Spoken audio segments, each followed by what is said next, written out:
Bonjour et bienvenue à notre troisième session d'enseignement sur les fondements du royaume.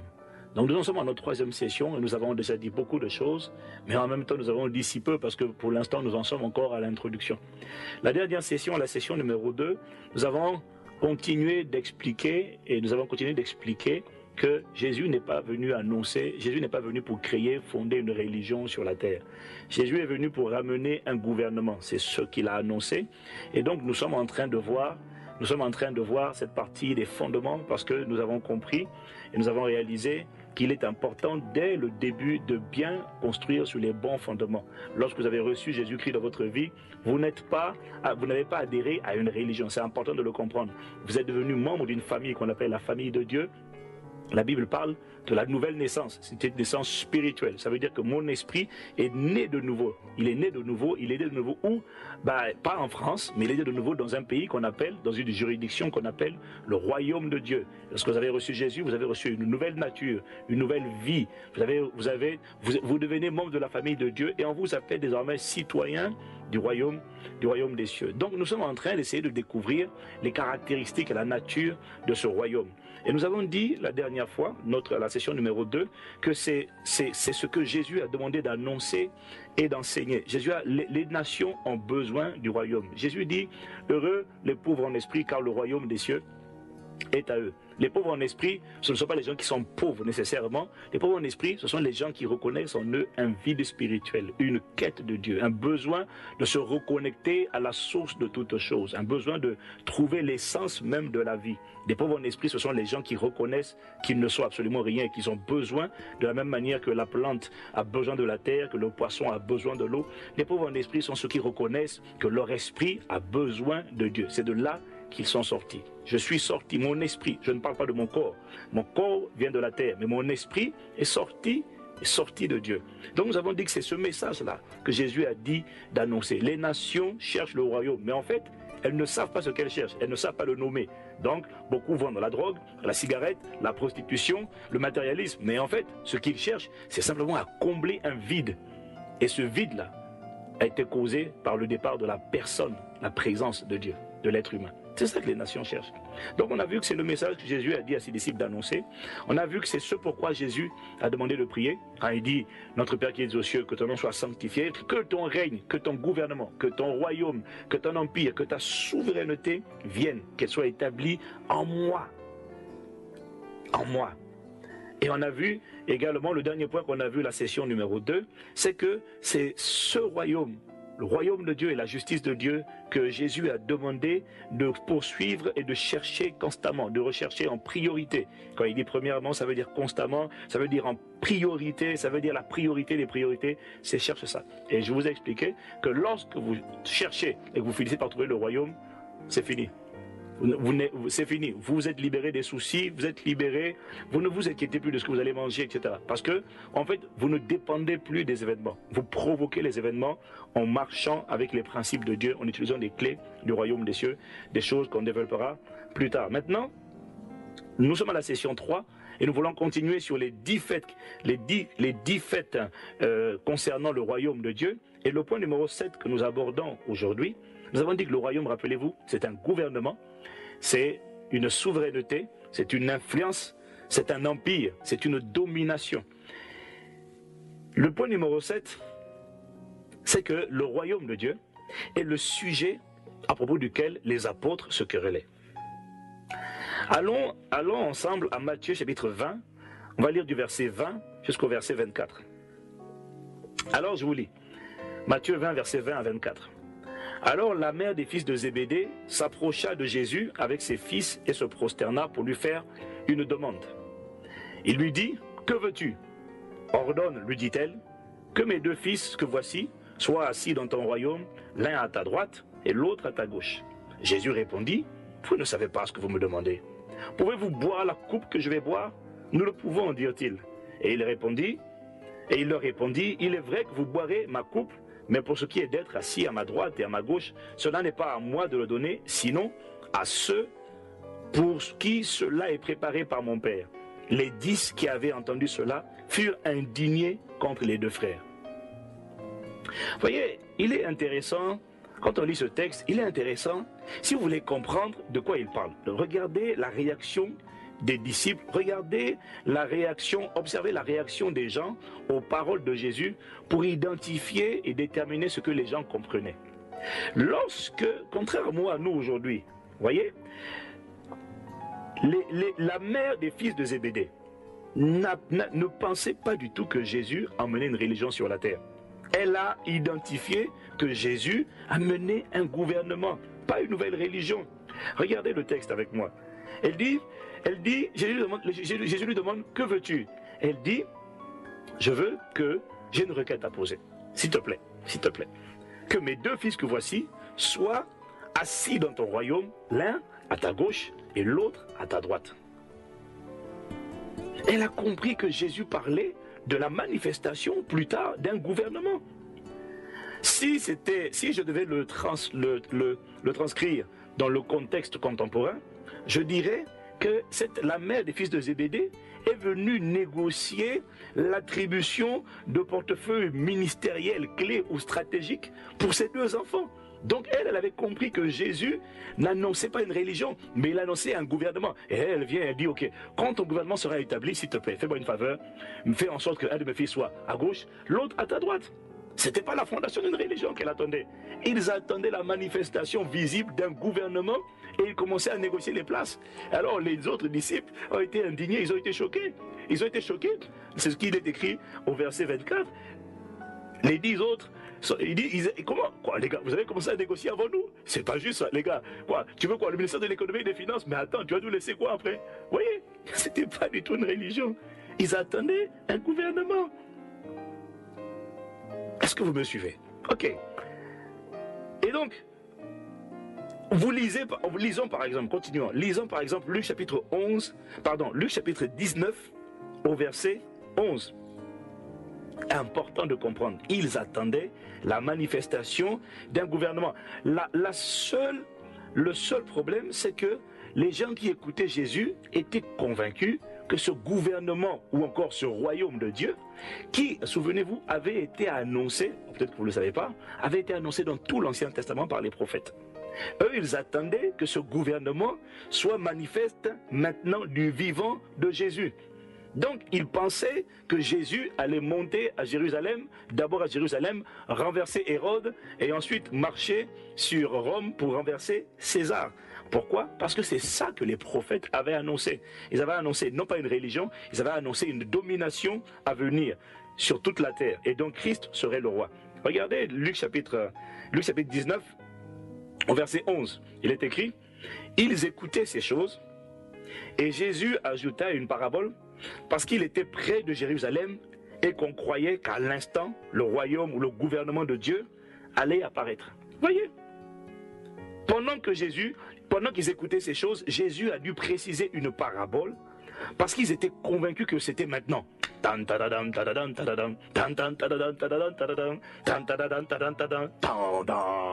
y est, maintenant c'est le gouvernement. Israël n'attendait pas une religion, ils en avaient plein. Israël attendait un libérateur qui, selon les écrits des prophètes, allait les libérer de la tyrannie et des oppresseurs romains. Ils avaient connu que ça. Israël attendait quelqu'un de physique qui allait les libérer physiquement de l'oppression romaine. Sauf que ce qu'ils ne savaient pas, c'est que ce royaume annoncé ne commençait pas à l'extérieur de manière visible, mais il commençait à l'intérieur de l'être humain et il anéantissait le royaume des ténèbres. Il s'établissait à l'intérieur et la Bible dit que viendra le temps, on va en parler tout à l'heure, où il sera manifeste sur la terre de manière visible au siècle et des siècles. Imaginez-vous une personne capable de marcher sur les eaux. Imaginez-vous quelqu'un qui est capable de guérir les malades les plus inguérissables, je dirais. Imaginez-vous quelqu'un qui soit capable de ressusciter les morts, de parler aux arbres.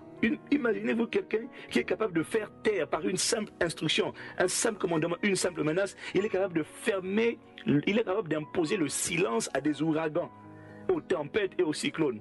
Franchement, réalisez. Si un homme est capable de contrôler les forces de la terre, si un homme est capable de contrôler l'incontrôlable, comment le peuple d'Israël, à l'époque de Jésus, pouvait-il douter du fait qu'assujettir César et toute son armée serait franchement un jeu d'enfant? D'ailleurs, Israël connaît à la mémoire ils savent ce qui s'est passé. Ils savent que Moïse, une seule personne, a mis à genoux tout un empire avec Pharaon et l'Égypte. Donc pour eux, l'histoire allait se reproduire, l'heure de la libération avait sonné. Et juste pour vous le prouver encore, Israël n'attendait pas une religion nouvelle, ils attendaient un gouvernement. Juste pour vous le prouver encore, regardez dans Jean 6, versets 14 à 15, la Bible dit, Jean 6, verset 14-15, la Bible dit, lorsque tous ces gens-là virent le signe miraculeux de Jésus, ils s'écrièrent, pas de doute, cet homme est vraiment le prophète qui devait venir dans le monde.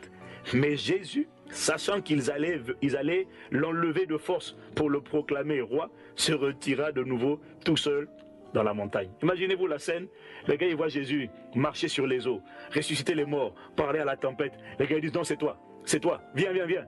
Alors je les vois déjà derrière avec Jésus, avec les barres de bois et les épées et les machettes. Dire, alors on commence par Hérode, on se le fait, et puis après ça, on monte à Jérusalem. Franchement, ça y est, ce que les prophètes avaient annoncé, Moïse l'a fait avec une verge, nous on va le faire avec Jésus. C'est fini, le problème est réglé. Ils attendaient ça. Mais ils n'ont pas compris que le royaume de Dieu ne commençait pas d'abord de manière visible. Jésus a dit, il ne vient pas de manière à frapper les regards, parce que le royaume de Dieu commence d'abord à l'intérieur. C'est un gouvernement, mais qui est tout puissant, extraordinaire. C'est ça que Jésus a annoncé. C'est un gouvernement. Le royaume de Dieu, c'est un gouvernement. Ça, c'était le 7e point. C'était le 7e point. Ce sont des choses sur lesquelles, rassurez-vous, nous allons revenir progressivement plus tard. Pour l'instant, nous en sommes encore à l'introduction lorsque nous parlons de ces 10 points. Le 8e point important concernant le royaume de Dieu, c'est que le royaume de Dieu, c'est l'héritage promis par Dieu le Père avant la fondation du monde. C'est l'héritage. Ça veut dire quoi? Ça veut dire que c'est ce que Dieu avait en tête lorsqu'il a créé l'homme. Posez-vous un peu la question. Pourquoi est-ce que lorsqu'on fait des enseignements sur le mariage, la plupart du temps, on va dans Genèse chapitre 2 et puis on essaie de comprendre l'origine du mariage, puisque c'est là que le mariage a été institué pour la première fois. Mais pourquoi est-ce que lorsqu'il s'agit de comprendre le but même de l'existence de l'homme sur la terre, pourquoi est-ce que l'homme existe? Pourquoi est-ce qu'on ne remonte pas à Genèse alors que la mention de l'homme apparaît pour la première fois dans Genèse chapitre 1, versets 26 à 28. C'est de là. Alors, le 8e point, c'est ceci, c'est que le royaume de Dieu est l'héritage que Dieu a promis, que Dieu le Père a promis, avait prévu pour l'homme avant la fondation du monde. Dans la pensée de Dieu, il ne s'agissait pas de faire pratiquer une quelconque religion à ses fils, mais il s'agissait bien de les établir sur la terre. Pour quel but? Pour gouverner. Gouverner la terre. Eh, je sais, quand je dis ça, ça choque. Mais écoutez, que vous le vouliez ou que vous ne le vouliez pas, si vous êtes un être humain, quelle que soit votre couleur de peau, s'il y a du sang rouge à l'intérieur, ça veut dire que vous êtes né pour gouverner la terre. Je tiens ça d'où? Genèse chapitre 1, versets 26 à 27. Pardon, versets 26 à 28. Puis Dieu dit, faisons les hommes pour qu'ils soient notre image, ceux qui nous ressemblent. Qu'ils dominent, qu'ils gouvernent sur les poissons de la mer, les oiseaux du ciel, les bestiaux, sur toute la terre et sur tous les reptiles. Dieu créa les hommes pour qu'ils soient son image. Oui, il les créa pour qu'ils soient l'image de Dieu. Il les créa hommes et femmes. Verset 28, Dieu les bénit en disant, soyez féconds, multipliez-vous, remplissez la terre, rendez-vous en maître, ça veut dire assujettissez et dominez. C'est dans la Bible. Vous êtes nés pour gouverner la terre aux côtés de Christ au siècle des siècles. Regardez Matthieu chapitre 25 au verset 34. Regardez. Alors, Matthieu 25 verset 34. Alors le roi, là encore Jésus parle en parabole et dit des choses profondes en parabole. Écoutez ce qu'il dit. Alors le roi dira à ceux qui seront à sa droite, venez, vous qui êtes bénis de mon Père, prenez possession du royaume qui vous a été préparé dès la fondation du monde. Ça veut dire que dès la fondation du monde, Dieu n'avait pas préparé pour l'être humain une religion. Il avait préparé un royaume. Il les a détachés, on va le voir plus tard, détachés sur la terre afin qu'ils fassent de la terre le reflet parfait de leur pays d'origine qui s'appelle les cieux. Ce n'est pas l'histoire d'une religion. Apocalypse chapitre 5 au verset 9 à 10. Mais lorsque vous lisez la dernière phrase du verset 10, il dit, car tu as été immolé et tu as racheté pour Dieu par ton sang des hommes de toute tribu, de toute langue, de tout peuple et de toute nation. Tu as fait d'eux un royaume et des sacrificateurs pour notre Dieu. D'autres versions disent des rois et des sacrificateurs, et ils régneront sur la terre. Regardez, ils régneront sur la terre. Je sais que c'est difficile à admettre. Vous savez, lorsqu'on vient de background religieux ou philosophique, la plupart du temps, les êtres humains, on a été habitués à être diminués, à être considérés comme étant impuissants, victimes, à donner des excuses pour ne pas...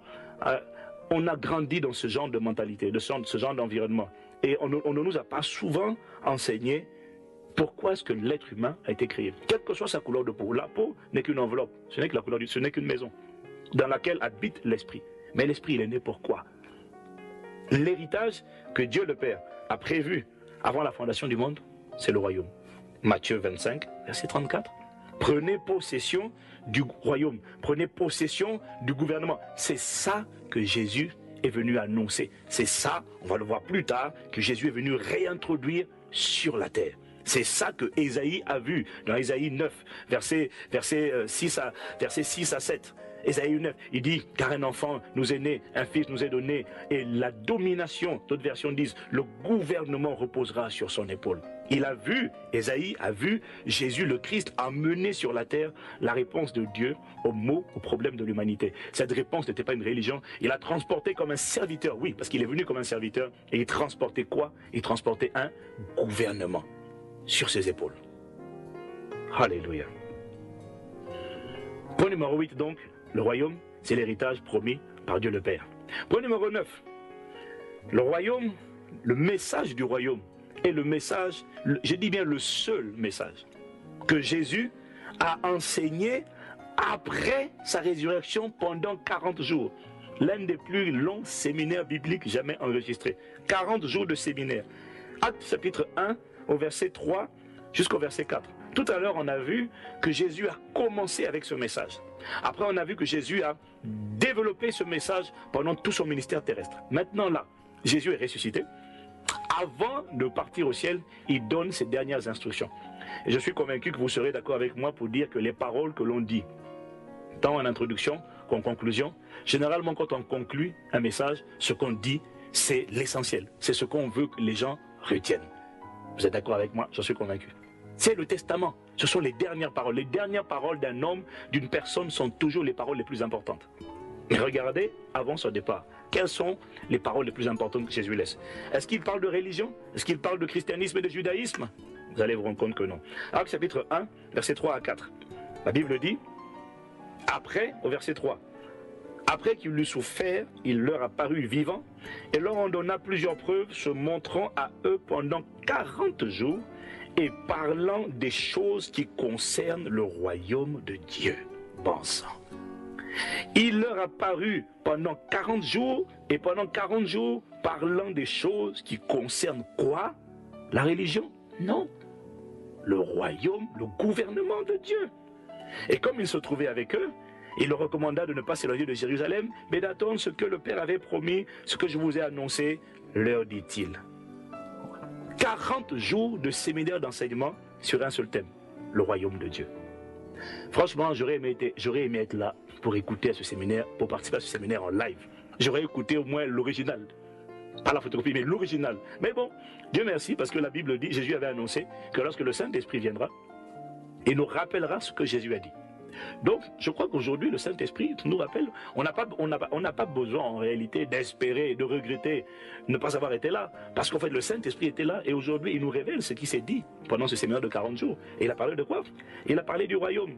Alors, vous comprenez, en même temps, si Jésus en a parlé pendant 40 jours, je crois sincèrement qu'il est peut-être très très ambitieux, peut-être un peu trop, de prétendre en parler en quelques sessions. Si on en a parlé pendant 40 jours et même pas pendant 40 heures, ça veut dire que ce thème est vaste.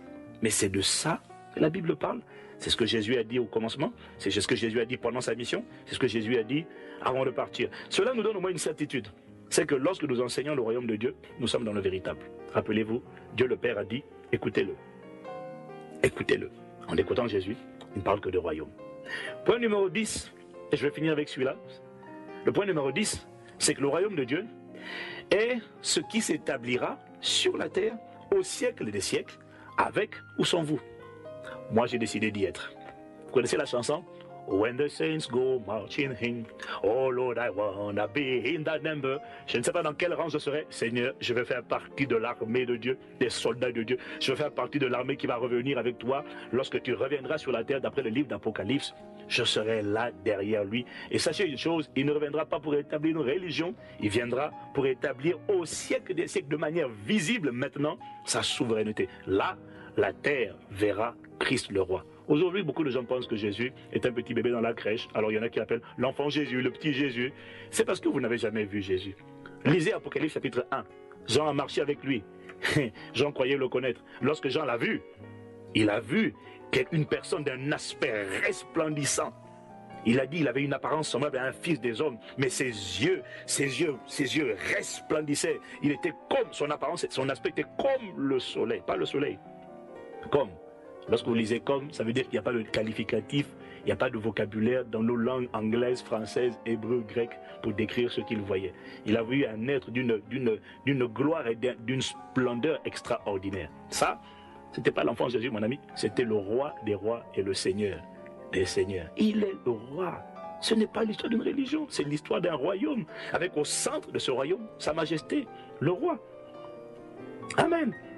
Donc, le point numéro 10, je le répète, c'est que le royaume de Dieu est ce qui s'établira sur la terre au siècle des siècles. Alors je le dis avec force, il viendra établir un royaume au siècle des siècles.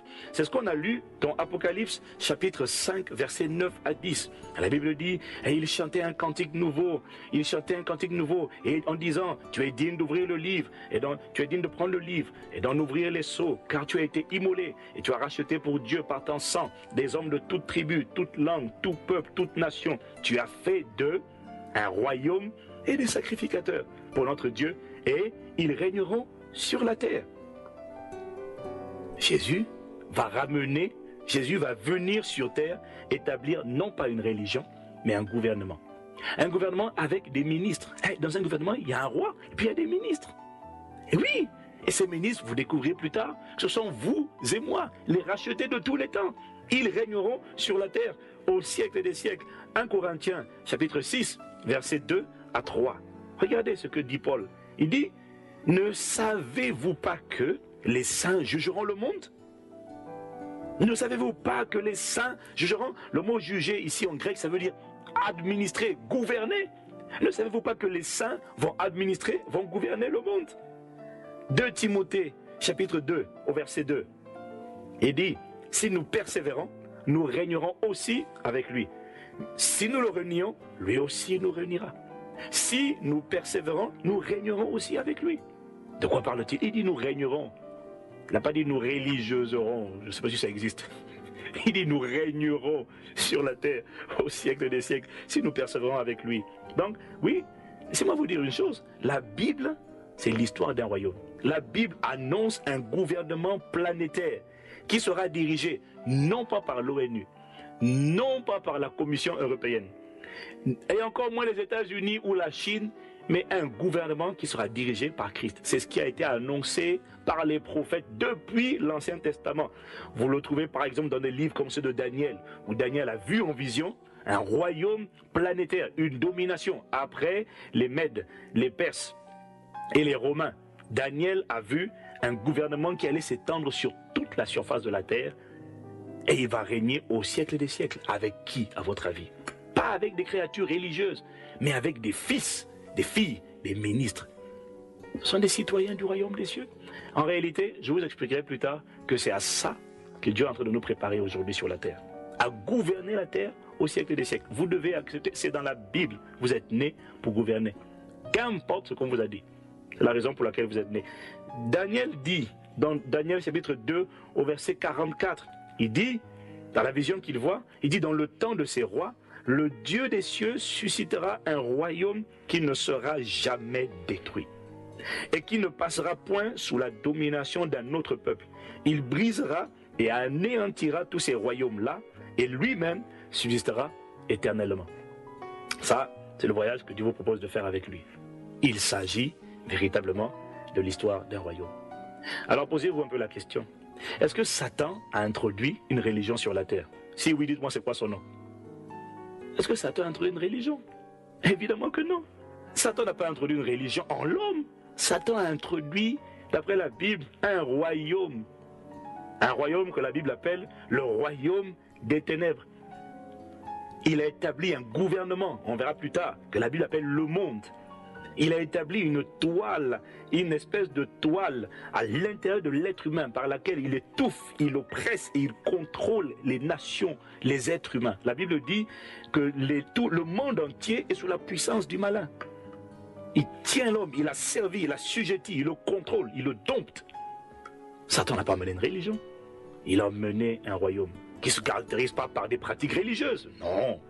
Par une nature, la méchanceté, la haine, l'injustice. Par une culture égorgée, dérobée ou détruite. Ça n'a rien de religieux. Alors si Satan n'a pas mené une religion et que Jésus est venu détruire les œuvres du diable, à votre avis, pourquoi voulez-vous que Jésus a mené une religion? Satan n'en a pas apporté. Il a apporté un royaume. Jésus réintroduit un autre royaume, que là la Bible appelle le royaume, le gouvernement de Dieu.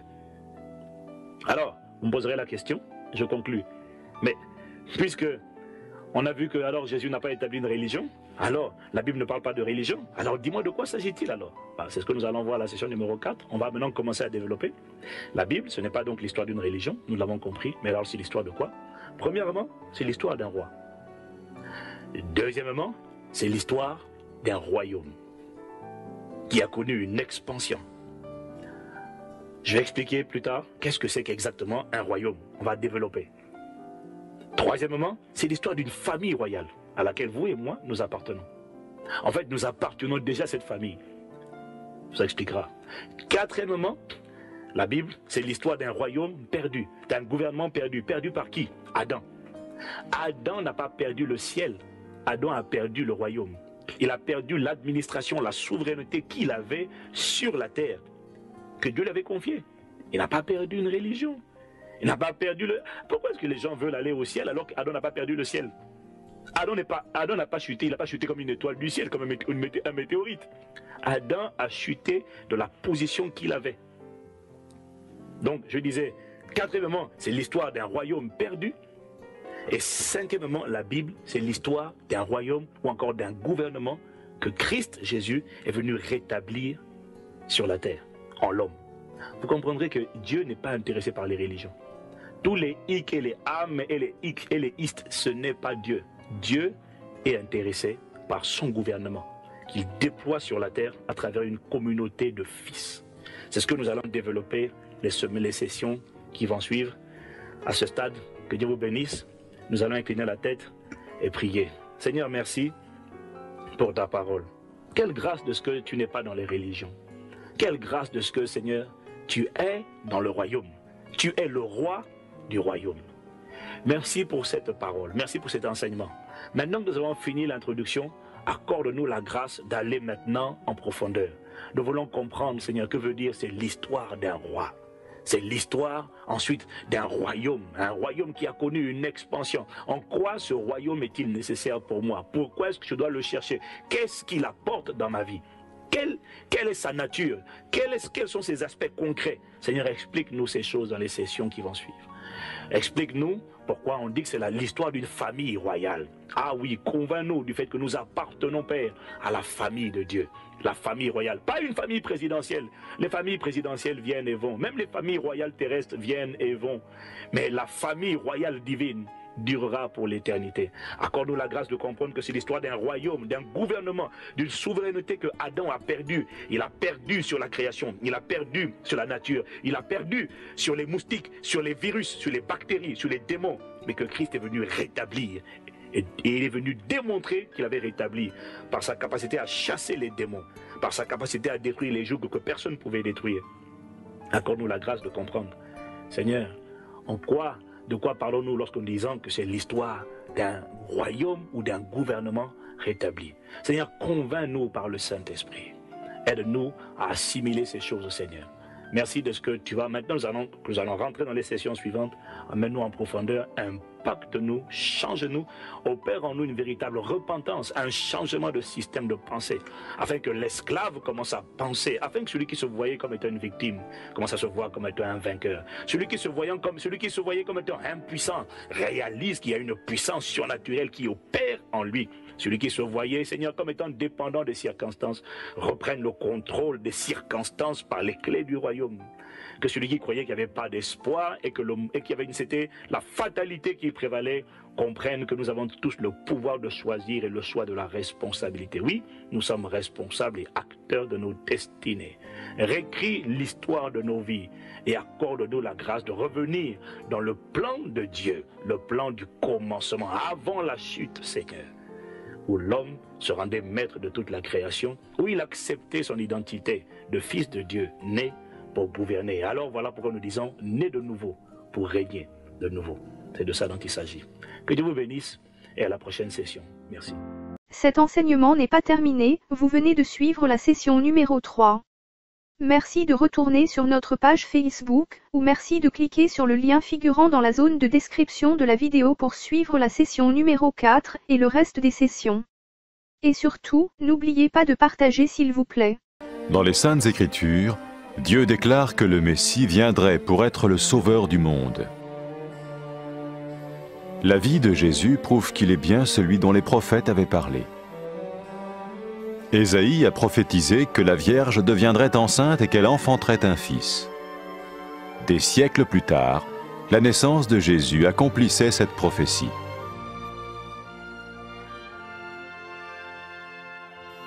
Les Saintes Écritures déclaraient que le saint à naître serait appelé le Fils de Dieu.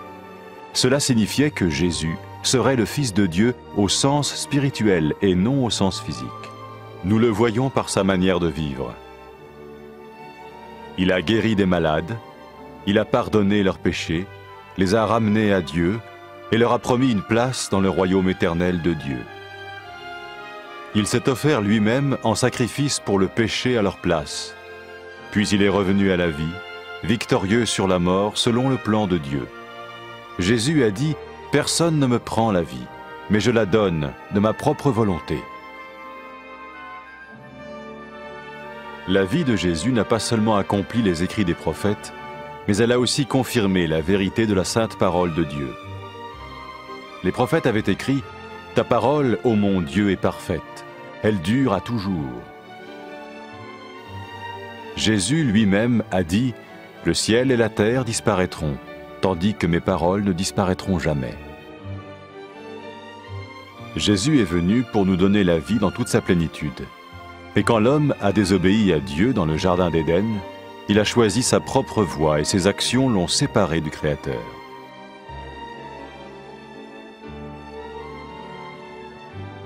Les Saintes Écritures déclarent que tous sont péchés et que le salaire que paye le péché, c'est la mort. Il s'agit de la mort spirituelle, éternelle séparation d'avec Dieu.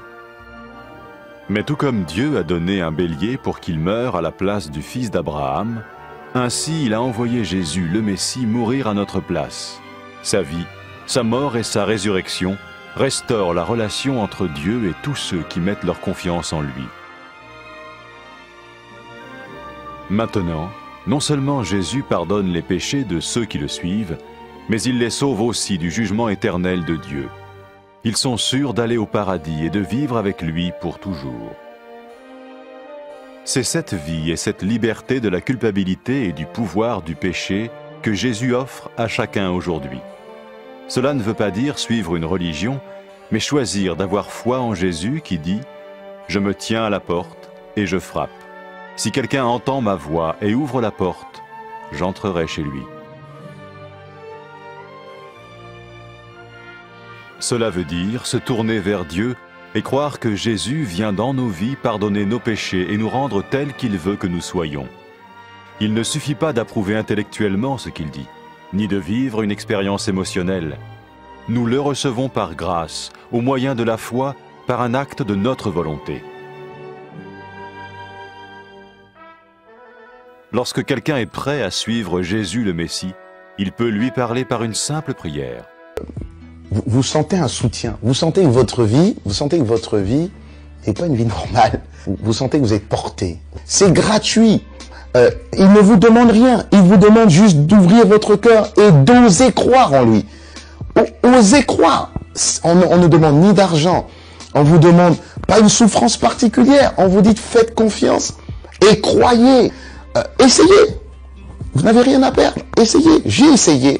Ça fait plus de 20 ans que je suis dedans. Et je ne repartirai pour rien au monde. Aucun milliard au monde ne me fera changer d'avis et me séparer de lui. Impossible. Donc, osez Jésus avant qu'il soit trop tard. Osez. Ne le faites pas demain. Faites-le maintenant. Et quand la fin de votre vie arrivera, parce qu'elle arrivera pour tout le monde, pour moi et pour les personnes qui me regardent, ou même pour les personnes qui sont derrière cette caméra, au moins vous serez sûr que vous partez avec celui qui vous a donné une nouvelle vie. Cette vie peut commencer maintenant, dès que vous l'acceptez, et cette vie continuera après que la mort soit venue. La mort n'est qu'un passage pour une autre vie beaucoup plus belle. Mais vous avez la possibilité d'oser cette nouvelle vie maintenant, tout de suite. Faites-le maintenant, tout de suite. N'attendez pas demain, ni après-demain.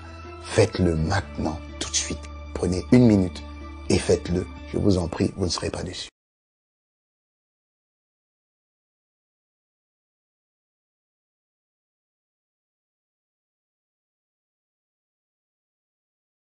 Après avoir écouté ce message, si vous avez décidé de donner votre vie au Seigneur Jésus-Christ, faites cette prière avec l'homme de Dieu. Mon Dieu, je viens devant toi, tel que je suis. Je confesse Jésus-Christ comme mon Sauveur et mon Seigneur.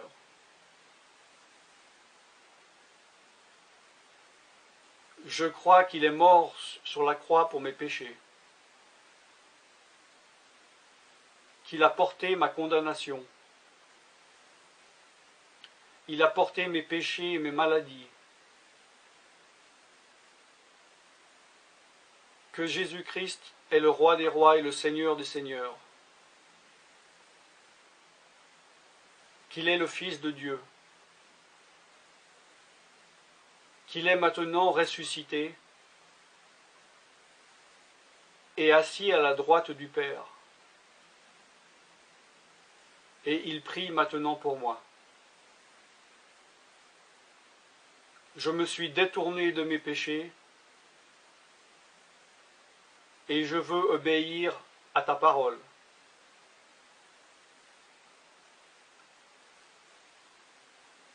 Je viens à toi en te demandant, mon Dieu, de me donner ton Esprit Saint.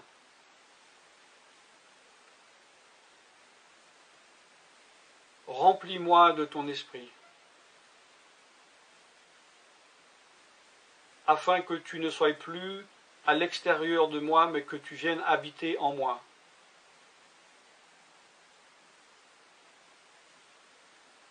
Et que je devienne ton temple. Esprit de Dieu, viens habiter en moi. Purifie-moi, lave-moi, sanctifie-moi, rends-moi pur, transforme-moi à l'image de Dieu.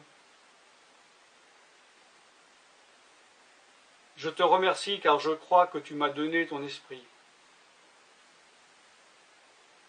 car tu ne mens pas. Et tu as dit dans ta parole que tu donnes à celui qui te demande. Je fais cette prière au nom de Jésus-Christ. Amen.